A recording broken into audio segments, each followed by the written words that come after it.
Do you guys know that in some states you don't have to background check your caregivers? And in other states, you can have 80 square feet for a bedroom for a resident. Some other states you can only have 4 residents in a home who are not related.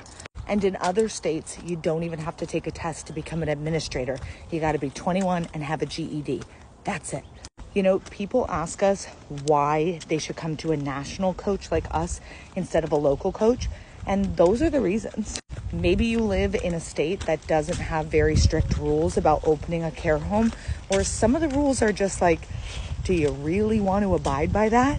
And if you go to a local coach, they're only going to tell you, sure, abide by that. You don't need to do that. That's not important. Just push forward. Be cautious.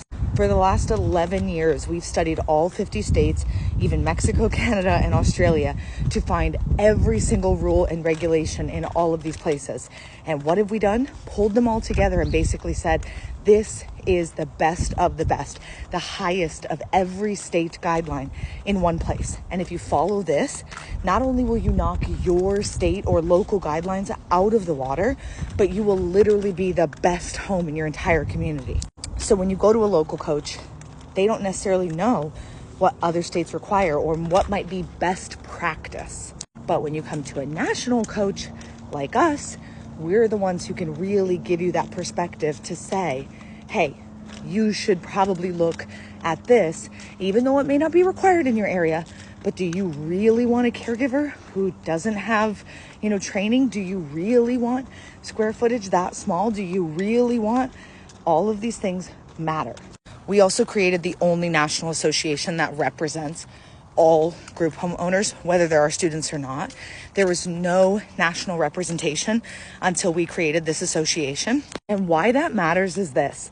If you're in Oklahoma and a rule passes in New Jersey, you're like, doesn't affect me. Yes, it does. And it does, because if your state now tries to say, we also want to implement that rule, and it passed somewhere else, it's a lot easier for them to pass it in your state too. So we watch all legal things happening in all 50 states.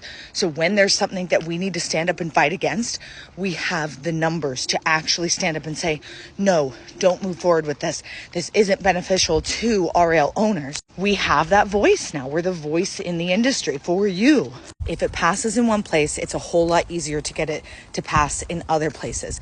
So it's important to keep your eye on the national perspective as well as the local perspective. I'm not saying local doesn't matter. It absolutely does. And this industry is extremely localized. But having a national coach who sees it all, knows it all, has been there and